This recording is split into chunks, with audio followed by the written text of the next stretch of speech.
आँखों का आंसू सदियों से लुके क्यों। ए जाहि माजी खुदे ग्यों कविता छो माजी मी फूल तेरी आँखों को जनहन होश संभाली खूली किले।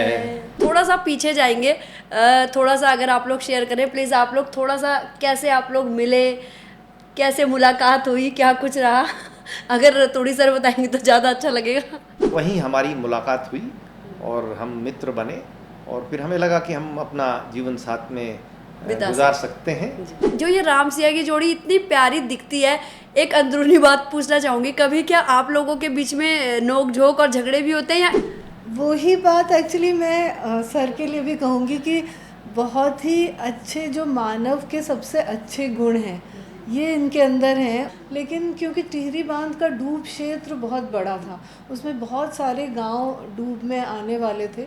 जैसे सूचना मांगने को लेके आजकल सूचना एक्टिविस्ट कई मुखर हो गए हैं और कई लोग इसकी आड़ में ब्लैकमेलिंग भी कर रहे हैं। इसको हम लोग पूरे संतुलित तरीके से देखते हैं कि सूचना जो मांग रहे हैं वो सही उद्देश्य से सूचना मांगी जा रही है, उनको सूचना आसानी से मिल जाए और कोई उसकी आड़ में कोई अनैतिक कार्य भी ना करे, तो इसी का प्रयास रहता है। चला फुलारी फूलों को सौदा सौदा फूल बिरौला, मोरा का जूठा फूल न तोड़या, मोरों का जूठा फूल न लाया। दीदी भूली भैजी सुना।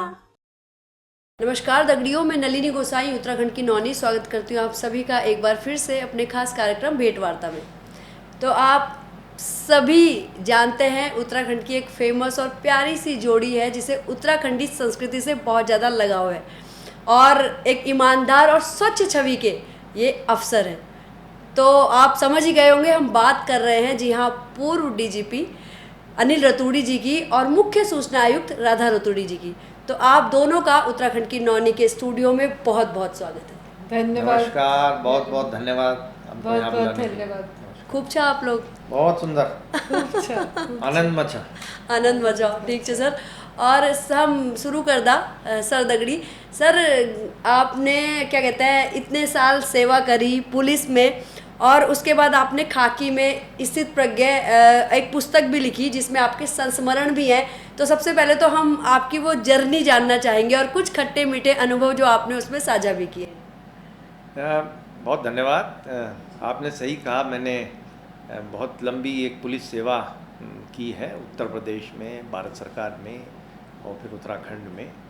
तो पुलिस की सेवा एक बड़ी चुनौतीपूर्ण रहती है। वर्दीधारी व्यक्ति जो होता है उसको संयम में और अपने अनुशासन में रहना पड़ता है, कानून से बंधा रहता है और बहुत सारी ऐसी चुनौतियां आती हैं जो कानून की चुनौती हों या वो अपने जीवन को बहुत सी दफ़े तो आपको गोली लगने का डर है, बम लगने का डर है, ऐसे बहुत सारे दृष्टांत आए। लेकिन कुल मिला के एक बहुत मैं कहूँगा बड़ा संतोषजनक मुझे अपना जो करियर लगा, क्योंकि जन सेवा करने का मेरे विचार से ऐसी इससे बेहतर कोई और रास्ता नहीं मिल सकता है, जहाँ आपके पास कार्यकारी जो एग्जीक्यूटिव अथॉरिटी है वो रहती है और आप लोगों के आंसू पहुँच सकते हैं यदि आप चाहें तो। जी सर, और वहाँ पे आप अपनी अर्धांगिनी को किस तरह से देखते हैं कि किस तरह से आपको सपोर्ट मिला और आप अपनी जर्नी को कंटिन्यू कर पाए? आपने बहुत अच्छा प्रश्न पूछा, क्योंकि किसी भी व्यक्ति के लिए उसका जो प्रोफेशनल जो क्षेत्र है उसमें वो सफल तभी हो सकता है जब उसका घर परिवार जब बिल्कुल ठीक से कोई रख सके। मेरी पत्नी जो कि एक अपने आप में एक वरिष्ठ IAS अधिकारी हैं, राधा जी, उनका मुझे बहुत ज़्यादा सपोर्ट मिला और उन्होंने न केवल अपनी नौकरी बड़े मेहनत और मैं कहूँगा चुनौतीपूर्ण तरीके से उसको स्वीकार करते हुए करी, बल्कि अपने परिवार को भी, बच्चों को भी और मेरा भी ख्याल रखा। मैं उनका इसके लिए बहुत बहुत कृतज्ञ हूँ कि उन्होंने मेरे जीवन को इस प्रकार से समृद्ध किया। क्या बात है। सर ने तो तारीफ कर दी, समृद्ध किया। मैडम से भी जानना चाहेंगे कि मध्य प्रदेश से लेकर उत्तराखंड तक की जर्नी कैसे देखती हैं आप, कैसा महसूस होता है आपको?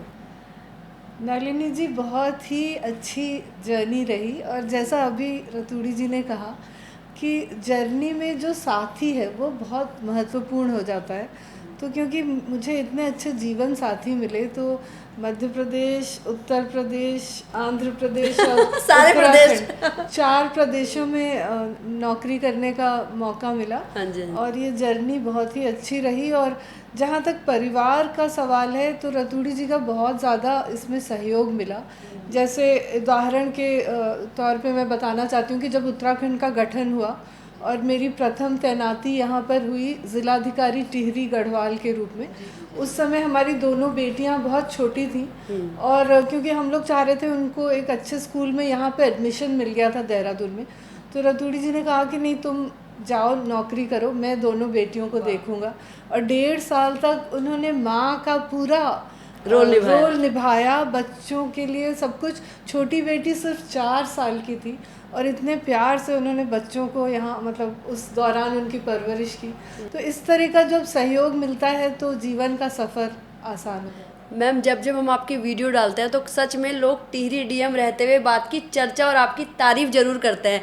तो वो कुछ खास काम क्योंकि आपने उस समय किए, तो प्लीज़ आप बताइए कितना कठिन था वो सब? वो समय बहुत चुनौतीपूर्ण था, क्योंकि जो टिहरी बांध बन रहा था उस समय, वो 1979 से उसका कंस्ट्रक्शन शुरू हो गया था। लेकिन क्योंकि टिहरी बांध का डूब क्षेत्र बहुत बड़ा था, उसमें बहुत सारे गांव डूब में आने वाले थे, तो वहाँ पे जो स्थानीय लोग थे उनके मन में बहुत सारी आशंकाएं थी कि हमें ठीक से हमारा पुनर्वास होगा कि नहीं। जी जी जी। तो वो आंदोलन निरंतर चल रहा था, और जिस समय मैंने ज्वाइन किया वो आंदोलन एक तरह से अपने चरम पे था। बिल्कुल। लेकिन क्योंकि निरंतर वहाँ के जो डूब क्षेत्र के गांव थे उनके लोगों से संवाद होता था, डेली हम लोग जाके उनसे बात करते थे। तो धीरे धीरे वो लोग ये समझ गए कि हम उनके पक्ष में हैं और ये चाह रहे हैं कि उनको बेहतर पुनर्वास का पैकेज मिले। और राज्य सरकार से भी उनकी हमने बहुत सारी मीटिंग्स कराई, और धीरे धीरे जो विरोध था वो सहयोग में बदल गया, और फिर आगे का पूरा कार्य शांतिपूर्वक हो गया। मैम, शांतिपूर्वक और इतना अच्छा हो गया कि मैं सच बता रही, मैं चाहती हूँ काश मैं भी टिहरी की होती। बहुत अच्छा, मत पुनर्वास हो गया कसम से आज की डेट में। बहुत बढ़िया काम किया आप लोगों ने। थोड़ा सा पीछे जाएंगे, थोड़ा सा अगर आप लोग शेयर करें प्लीज़, आप लोग थोड़ा सा कैसे आप लोग मिले, कैसे मुलाकात हुई, क्या कुछ रहा? अगर थोड़ी सर बताएंगे तो ज़्यादा अच्छा लगेगा। मेरा जब सिविल सर्विस में सिलेक्शन हुआ था तो 1987 में मैं लाल बहादुर शास्त्री एकेडमी में फाउंडेशन कोर्स करने गया था, और उसके पश्चात मैं अपनी पुलिस की जो ट्रेनिंग है, आप अवगत होंगी, जी जी जी, राष्ट्रीय पुलिस अकादमी हैदराबाद में स्थित है, तो वहाँ मैं अपनी दिसंबर 1987 में मैं अपनी ट्रेनिंग करने के लिए वहाँ गया। तो राधा जी भी उस समय भारतीय पुलिस सेवा में प्रशिक्षण में आई थी वहाँ, और वहीं हमारी मुलाकात हुई और हम मित्र बने, और फिर हमें लगा कि हम अपना जीवन साथ में गुजार सकते हैं। तो बाद में कालांतर में वो भारतीय प्रशासनिक सेवा में चली गई, लेकिन उसी के लगभग कुछ दिनों बाद हमारा विवाह भी हो गया। सर, राधा जी की ऐसी कौन सी बात थी जो आपको उस समय बहुत अच्छी लगी और आज तक ये इनके अंदर है? उनकी मानवता। अरे वाह, उनकी मानवता। क्या बात है। मानवता तो उनके अंदर सभी के लिए कूट कूट के भरी है। बहुत ही बढ़िया। मेरे ख्याल से मनुष्य के लिए सबसे महत्वपूर्ण चीज़ जो है उसकी मानवीय गुण होते हैं, और जो जीव से, जो विभिन्न सारे जीव इस धरती पे हैं, मनुष्य की जो क्षमताएं हैं मानवीय गुणों को प्राप्त करने की, वो असीमित हैं। और मुझे ये बड़ी खुशी है कि राधा जी में ये मानवीय गुण कूट कूट के भरे हुए हैं, जिन्होंने मुझे बहुत प्रभावित किया, और वो मेरी साथी बनी, है मेरा सौभाग्य। क्या बात है। और मैम, आपको सर के अंदर कौन सी ऐसी चीज़ें बहुत अच्छी लगी? वही बात एक्चुअली मैं सर के लिए भी कहूँगी कि बहुत ही अच्छे, जो मानव के सबसे अच्छे गुण हैं ये इनके अंदर हैं, और बहुत ज़्यादा दया, करुणा, सबके लिए प्रेम, परिवार को साथ में लेके चलना, ये बहुत बड़ा इनका गुण है। उसका एक उदाहरण मैं आपको देना चाहती हूँ, क्योंकि मैं एक बेटी हूँ, मेरी एक छोटी बहन है, हमारा कोई भाई नहीं है। तो हमारे माता पिता पहले बॉम्बे में हमारे फादर सर्विस में थे। जब वो रिटायर हुए तो वो लखनऊ आके सेटल हो गए थे, क्योंकि हम लोग उस समय उत्तर प्रदेश काडो में थे। फिर जब हम लोग उत्तराखंड में आ गए 2000 में, तो रतूड़ी जी ने उनसे कहा कि अब आप लोग अकेले लखनऊ में क्या करेंगे, तो आप भी देहरादून आ जाओ। तो उन्होंने उनको भी यहाँ बुला लिया, और उससे ये हुआ कि उनके ओल्ड एज में उनकी बहुत अच्छी केयर हो गई, हम लोगों के साथ ही वो रहते थे। तो इस प्रकार की जो मानवता है वो बहुत ज़्यादा रतूड़ी जी में है, और इसीलिए ये मेरा सौभाग्य है कि मुझे इतने अच्छे जीवन साथी। बिल्कुल, बहुत अच्छे जीवन साथी और प्यारी जोड़ी, और यहाँ तक कि आपको राम सिया की जोड़ी तक कहा जाता है। तो जो ये राम सिया की जोड़ी इतनी प्यारी दिखती है, एक अंदरूनी बात पूछना चाहूँगी, कभी क्या आप लोगों के बीच में नोक झोंक और झगड़े भी होते हैं, या ऐसे ही सहज तरीके से घर में हमेशा रहते हैं? नहीं, अब देखिए, पहली बात तो ये है कि राम और सिया तो भाई प्रभु हैं, हम लोग तो बहुत धरती पर मनुष्य हैं, और जैसे सारे निरीह प्राणी हैं, हम भी हैं, तो वो तो खैर बहुत अतिशोक्ति है। बहरहाल ये है कि हमारा अच्छा आपस में तालमेल है, लेकिन जैसे छोटी मोटी नोकझोंक होती है हर मनुष्य के बीच में, जहाँ भी मनुष्य रहता है। जो पत्थर हैं दो, उसके बीच में कोई नोकझोंक नहीं होती है। नोकझोंक तो मनुष्यों के बीच में होती है, लेकिन ये है कि कोई ऐसी बहुत ऐसी चीज़ नहीं। हम दोनों की प्रवृत्ति ऐसी है कि हम उसको मैनेज कर लेते हैं बहुत अच्छे। क्या बात है। अच्छा सर, संस्कृति की हमेशा हम लोग बात करते हैं, सभी लोग करते हैं, संस्कृति से बचावा, और संस्कृति के लिए ये, संस्कृति के लिए वो, लेकिन आपकी नज़र में संस्कृति क्या है, इसका क्या कुछ महत्व है? क्योंकि आप भी हमारी संस्कृति से बहुत जुड़े हुए हैं, और साथ साथ मैडम को भी हर जगह आप जोड़ के रखते हैं। देखिए, आप इसको इस नज़रिए से देखिए कि मनुष्य, हमारे माता पिता हमको सिखाते हैं कि अच्छा और बुरा क्या है, उसको एक प्रकार से मूल्य कहिए, अच्छा बुरा क्या है, और वो माता पिता अपने अनुभव से बताते हैं, और उनके अनुभव अपने पीछे अपने माता पिता और उनके पुरखों से आते हैं। इसी चीज़ को जब हम पूरे समाज पे ले जाते हैं, तो वो समाज का जो समग्र अनुभव है, और उसका जो अपना अनुभव है अपने भूगोल में, अपने क्षेत्र में लंबा अनुभव, वही मूल्य है। और जब हम उसको वृद्ध रूप में ले जाते हैं तो वो संस्कृति बन जाती है।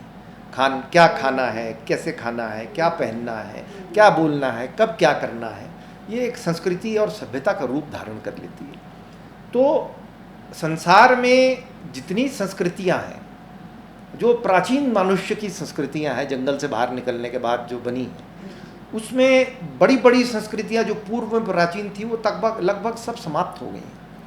और ये हमारा सौभाग्य है कि भारत की वो संस्कृति अभी भी हजारों वर्ष पूर्व संस्कृति आज भी सतत उसी प्रकार निरंतर चली आ रही है। और उस संस्कृति का उद्गम स्थान एक प्रकार से उत्तराखंड है। पूरे भारत की जो प्राचीन, विश्व की सबसे प्राचीन संस्कृतियों की जो सतत चली आ रही संस्कृति है, उसका जो उद्गम स्थल है वो हमारी गंगा जमुना के उद्गम स्थल से होता है। और वहाँ हमारे उत्तराखंड की संस्कृति है, गढ़वाल की, कुमाऊँ की, जौनसार की, तमाम अन्य हमारे जो यहाँ साथी रहते हैं। तो वो संस्कृति हमारी धरोहर है, और वो हमारे पुरखों का अनुभव है। और वो अगर जो हम उसको नहीं समझेंगे, या उन मूल्यों को हम अंगीकृत नहीं करेंगे, या उससे हम एक प्रकार से विमुख हो जाएंगे, तो एक प्रकार से हम उस अनुभव से विहीन हो जाएंगे। जी बिल्कुल। तो हम खो जाएंगे। हमारे पास जो भौतिक सुख है वो तो रहेंगे, लेकिन सही गलत हम भूल जाएंगे, हम दिशा भटक जाएंगे। इसलिए हम अपनी संस्कृति को समझें। और मनुष्य वैसे तो खाने पीने के लिए, अपनी संपत्ति के लिए भी लड़ता है, लेकिन संसार में सबसे ज़्यादा अधिक जो मनुष्य को प्रिय है, वो अर्थ उसके अपने पहचान से, अपनी आइडेंटिटी से होती है, और वो संस्कृति के लिए लड़ता है। तो वो हमारी बहुत महत्वपूर्ण है, उससे हमें बहुत प्रेम है। जी, आपने एक बहुत बड़ी बात बोली कि माता पिता से जो कुछ हम सीखते हैं, ठीक है, अपने पुरखों ने जो कुछ हमें सिखाया है, तो क्या आपको ऐसा कोई अनुभव या ऐसी कोई बात याद आती है बचपन की, पिताजी की, माताजी की, जो आपको लगता है हाँ आज एक संस्कृति के रूप में वो मेरे साथ है? देखिए, सबसे बड़ी चीज़ ये है कि जो मनुष्य के लिए सत्यनिष्ठा जिसको इंटेग्रिटी कहते हैं, तो ये चीज़ एक ऐसी है जो आदमी इस संसार में एक भौतिक मार्केट का युग है और बढ़ता जा रहा है। और ठीक है, उसमें उसकी एक वो होना भी चाहिए, उससे प्रगति भी होती है, और भौतिक जो सुख है उसकी भी आवश्यकता है समाज को। एयर कंडीशनिंग की आवश्यकता है, गाड़ी की आवश्यकता है, हवाई जहाज की आवश्यकता है, लेकिन जो मूलभूत मानव के आधारभूत मूल्य हैं उसमें सत्यनिष्ठा, लॉयल्टी, इंटेग्रिटी, ये जो चीज़ें हैं ये नहीं बिक सकती। हर चीज़ का मोल है, लेकिन मनुष्य के चरित्र का मोल नहीं होना चाहिए। बिल्कुल। और जो मनुष्य एक ऐसी स्थान पर जहाँ पर उसके चरित्र की चुनौती पर है, जहाँ पर उसकी कसौटी उस पर उतरनी है, इंटेग्रिटी पर, वो मूल्य अगर जो इंगीकृत कर ले बच्चा, तो मेरे ख्याल से वो संसार में नेतृत्व भी दे सकता है और वो सकारात्मक समाज को बनाने में भी भूमिका निभा सकता है। मेरे ख्याल से ये हमारे माता पिता ने, और हमारी ये जो पहाड़ की संस्कृति है जी। हमारे उत्तराखंड की संस्कृति है, वो पत्थरों में रहे सैकड़ों साल से, और वो कठिनाइयों में रहे, लेकिन उनके अपने जो मूल्य थे, मानवता के, मानवीय मूल, सत्यनिष्ठा के मूल, वो उन्होंने बचा के रखे। और आप हमारे गीत देख लीजिए, लोकगीत देख लीजिए, उनमें जो मानवीय, जो हृदय विदारक, जो उसमें मैं कहूँगा वेदनाएं हैं, जो हैं, वो हमारी संस्कृति है। तो वो हमारे अपने माँ बाप से मिला है, और उन्हें अपने माँ बाप से मिला है, और हम सब उसके हम लोग उसके हमारा सौभाग्य है कि उसके वो धरोहर हमारे पास है, तो उसको हम पहचानें। उत्तराखंड के गीत और लोकगीतों की बात आपने छेड़ ही दी है, तो आपकी आवाज़ से सभी वाकिफ़ हैं, और हम चाहेंगे कि बीच में हम भी थोड़ा सा दर्शकों को इधर की तरफ ले जाएं कि आप सुनाएं हमें कुछ दोनों। सुनाइए, आप शुरू करिए। एक ये माझी वाला गीत है, हाँ, उसी की प्लीज। 2 लाइन हम लोग आपके जी, लिए जी, जी। गुनगुनाते हैं।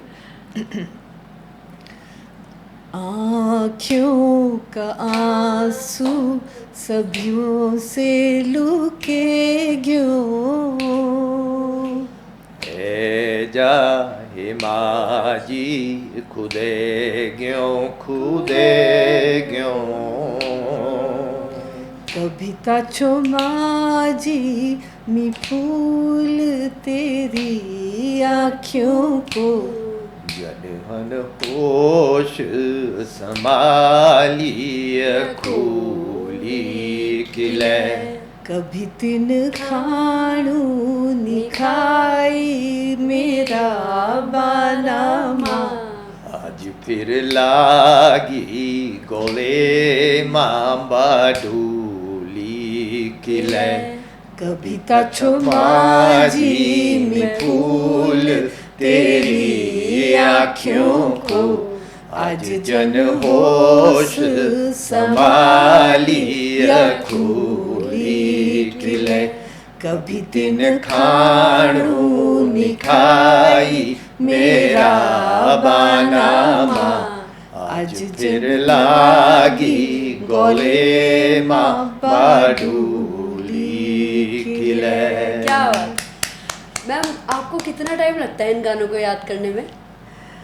एक्चुअली ये जो भाषा है ना, मुझे जो गढ़वाली भाषा बहुत ही अच्छी लगती है, तो गाने सीखने में ज़्यादा समय नहीं लगता, क्योंकि ये मेरे बहुत ही दिल के करीब हैं क्या जो बात है। शब्द जो हैं, और ये गीत क्योंकि माँ से संबंधित है, तो बहुत ज़्यादा इसमें भावना जुड़ी हुई है, बहुत इमोशनल सॉन्ग है।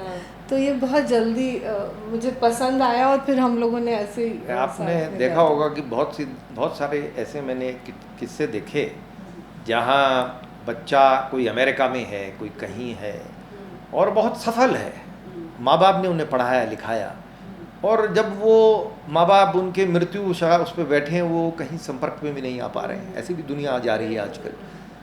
तो ये एक मतलब मूल्यों की ही बात है। तो ऐसी समृद्धि, ऐसी सफलता का क्या फ़ायदा है? तो ये जो गीत है माँ का, ये एक उसी भाव को लाता है कि वो बचपन में अपनी माँ जब उसकी थी, वो प्रेम उसके कहीं अवचेतन में है, वो जो उसको एक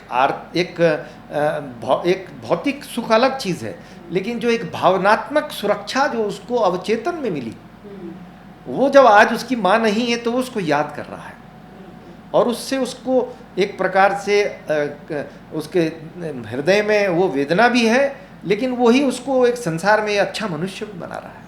क्या बात है। तो आप लोग घर में गढ़वाली गाने लगाते होंगे, सुनते होंगे, है ना? हाँ, क्यों नहीं, बिल्कुल। हर प्रकार का संगीत, हर प्रकार का संगीत, अपना गढ़वाली संगीत, कुमाऊनी संगीत, बंगाली संगीत, पंजाबी संगीत, अंग्रेजी संगीत, स्पेनिश संगीत, संगीत की कोई भाषा नहीं होती, संगीत की कोई भाषा नहीं। बिल्कुल सर, पुस्तकों से आपको विशेष लगाव है, आप लिखते भी रहते हैं और आपका फुलवारी में चर्चा एक बड़ा ही फेमस कार्यक्रम होता रहता है बीच बीच में, क्या कुछ आपका उसके पीछे उद्देश्य है?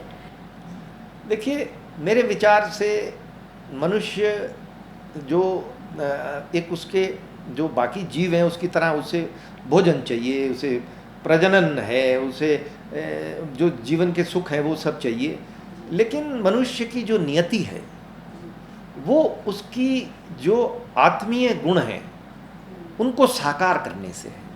और उसमें सबसे बड़ी शक्ति जो बाकी जीवों से उसको भिन्न बनाती है वो उसकी सृजन की शक्ति है, उसकी क्रिएटिविटी जो है। और वो जो सृजन है उसके लिए मनुष्य को अपने प्रतिभा को पहचानना है, किस प्रकार का वो सृजन इस संसार में कर सकता है। तो मेरे ख्याल से साहित्य, संस्कृति, दर्शन, संगीत ये मानव की नियति है। और इसके प्रति जब मनुष्य होता है, पहले तो हम लोग बहुत अपने एक प्रकार से संघर्ष करते हैं अपने भौतिक जो आवश्यकताएं हैं उनके लिए, लेकिन जब उसको एक सीमा तक हम प्राप्त कर लेते हैं तो जो मानव की जो उच्च प्रकार की जो आवश्यकताएं हैं, जो आत्मीय आवश्यकताएं हैं, उसके लिए साहित्य बहुत आवश्यक है। उसी की दिशा में हम थोड़ा बहुत एक प्रयास करते हैं कि जो यहाँ स्थानीय हमारे साहित्यकार हैं और संस्कृति के लोग हैं उनकी पुस्तकों पर हम चर्चा करते हैं और महीने में एक बार अपने घर में करते हैं। हमारे घर का नाम हमने फुलवारी रखा है, कितना प्यारा नाम है। वहाँ करते हैं। सर वैसे नाम रखा किसने? हम दोनों ने। अच्छा, क्या क्या कुछ वजह थी उसके पीछे, कैसे सेलेक्ट किया इस नाम को? एक तो फूल जो है वो प्रकृति का सबसे सुंदर चीज़ है और मनुष्य के भीतर भी इस सौंदर्य की अपार संभावनाएं हैं। वो उस फूल को अपने अंदर से जागृत होने दे, निकलने दे, तो वो एक प्रकार से वहाँ अपना हमने एक गार्डन भी बना रखा है। लेकिन ये उससे बड़ा एक सांकेतिक, एक चिन्ह है, एक प्रतीकात्मक नाम है जो मानवीय जो सृजनात्मक शक्तियाँ हैं उसकी फुलवारी को समृद्ध करने का प्रयास है। आपकी फुलवारी ऐसी चहकती रहे, महकती रहे, बहुत ही प्यारा नाम रखा है आपने उसका। अच्छा, अब रिटायरमेंट के बाद आपका और कुछ संस्कृति को लेके कोई आपका और कोई प्लान है कि ऐसा ऐसा कुछ करेंगे हम अपने कल्चर के लिए कुछ और काम? हम लोग लगे हैं अपने व्यक्तिगत स्तर से, हम दोनों जो पुस्तकें हमने लिखी हैं और लिखने का प्रयास कर रहे हैं। फिर कुछ हम अपने ऐसे जो साहित्यकार हैं, संगीतकार हैं, संस्कृतिविद हैं हमारे यहाँ, उनको हम बुलाते रहते हैं, चर्चा करते रहते हैं। और एक प्रकार से जो ये सौंदर्य बोध है इसकी छटाएं, इसकी जो किरण है और समाज में फैले, इस ओर हम लोग प्रयासरत रहे। अच्छा, और आजकल की जनरेशन आप देखते हो कि अपनी बोली भाषा से कहीं ना कहीं दूर है, बोलना भी चाहते हैं नहीं बोल पाते हैं काफ़ी कुछ, क्या लगता है आपको ये गैप कैसे भरा जा सकता है? देखिए, भाषा एक बहुत मेरे ख्याल से संस्कृति, जैसा मैंने कहा, बहुत महत्वपूर्ण है। वो हमारी पहचान है, हमारे मूल्य हैं, हमारा पुरखों का अनुभव है। लेकिन उसको जो उसकी संवाहक है, वाहक जो है, वो भाषा है जी। और अपनी भाषा इसलिए बहुत ही महत्वपूर्ण होती है। उसमें ये बात सही है कि कुछ विगत समय में काफ़ी इसमें कमी आई थी, लेकिन मुझे बड़ी खुशी है कि जब से उत्तराखंड बना है वर्ष 2000 से, तब से इसमें काफ़ी मेरे ख्याल से हम आगे बढ़े हैं और अब फिर से हमारा संगीत, साहित्य हमारा जो है उसका फिर से जीवंत हो रहा है। और आप ही जैसे उत्तराखंड की नौनी है, कितना अच्छा नाम आपने रखा हुआ है, तो ये उस बात का एक उदाहरण है। और मेरे ख्याल से धीरे धीरे इसका प्रचार बढ़ रहा है, तो कहीं चाहे वो चेतन में या अवचेतन में इसकी वृद्धि हो रही है, जो बहुत अच्छे संकेत हैं। और मेरा विचार है कि हम सही दिशा में जा रहे हैं। जैसे मैम से भी बात होती है तो मैम कहती कई प्रवासी उत्तराखंडी है, सीखना चाहते हैं, बच्चों को सिखाना चाहते हैं, बच्चों को भी सिखाना चाहते हैं। ऐसा कोई प्लेटफॉर्म होना चाहिए, इस तरह का कोई प्लेटफॉर्म हो जाए कि कोई ऑनलाइन क्लास अगर हो जाए गढ़वाली कुमाऊनी सीखने के लिए, मेरे ख्याल से ये हो भी रहा है। बहुत सारे इसमें युवा जो हैं, जो ऐसे हैं जो आजकल IT सौवी हैं, वो सब कर रहे हैं, ये काम बढ़ रहा है आगे, बहुत अच्छी बात है। मैम, अब उत्तराखंड की पहली क्या कहते हैं महिला मुख्य सचिव रही, अब आप मुख्य सूचना आयुक्त जैसे पद पे हैं, तो फिर अब आपकी क्या प्रायोरिटीज़ हैं? कुछ वहाँ भी आपने इतना अच्छा काम किया, तभी आपको वहाँ भी 2 बार एक्सटेंशन मिला, आज भी आप एक प्रमुख पद पे हैं मुखिया के तौर पे, तो क्या कुछ आपकी प्रायोरिटीज़ हैं?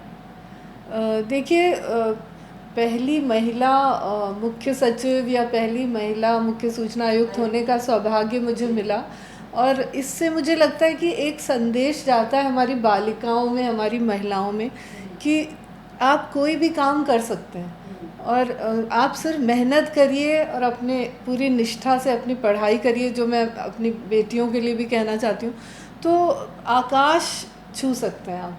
आज आपने देखा फ़ौज में भी इतनी सारी बालिकाएं अब जा रही हैं, तो ये बहुत ही अच्छी बात है कि हर जगह बराबरी मिल रही है हमारे देश में। संविधान भी हमारी बेटियों को बराबरी देता है।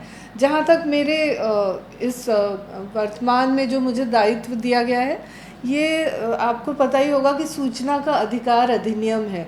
तो इसका उद्देश्य यही है कि जो भी सरकारी कार्य हो उसमें ज़्यादा पारदर्शिता हो, और जो भी व्यक्ति कोई सूचना मांगना चाहता है तो वो सरकार से ले सकता है, और अगर वहाँ से सूचना नहीं मिलती तो फिर वो आयोग में अपील में आते हैं। तो हम लोगों का यही प्रयास रहता है कि ज़्यादा से ज़्यादा लोगों को सूचना उपलब्ध हो जाए, जिससे वो अपने जीवन को बेहतर बना सकें।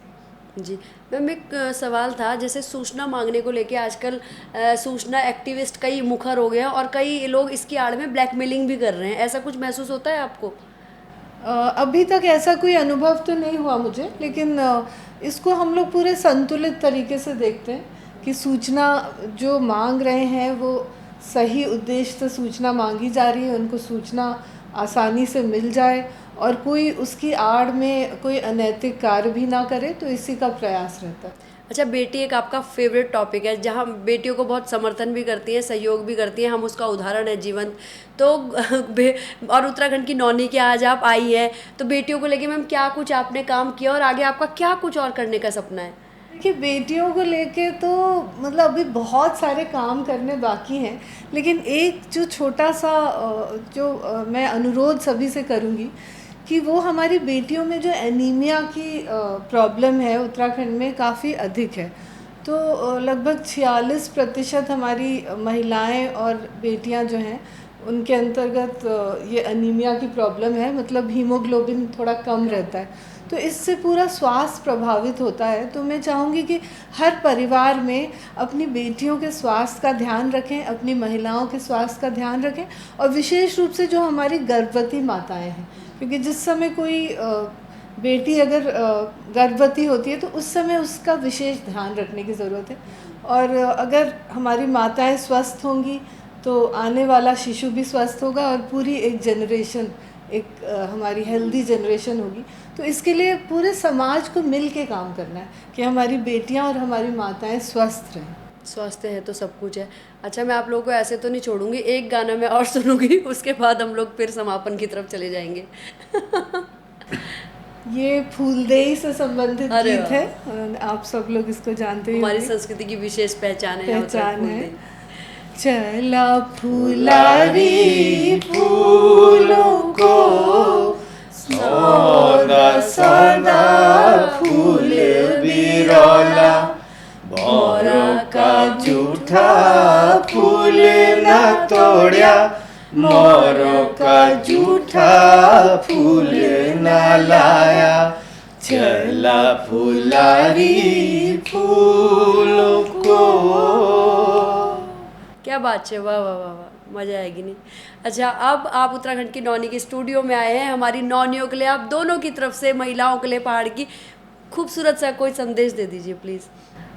हमारी पहाड़ की सभी बेटी बहना बहुत हाँपते हैं, जो हमारी पूरे समाज की सबसे बड़ी शक्ति छन आप, और आपका संस्कारों की वजह से ही जतगा पुरुष भी छन, बच्चा भी छन, सभी उन संस्कारों के कारण ही हमारा देश में इना सारी दुनिया में नाम रोशन करना चाहिए। आप ते बहुत बहुत धन्यवाद, आपको हम नमन करदा, और प्रभु आप यानी और शक्ति दे ताकि हमारी पीढ़ी, हमारू समाज, हमारू देश और मानव जाति तय आप अग्ने और अग्ने ले जाएं। बहुत बहुत आपसे धन्यवाद।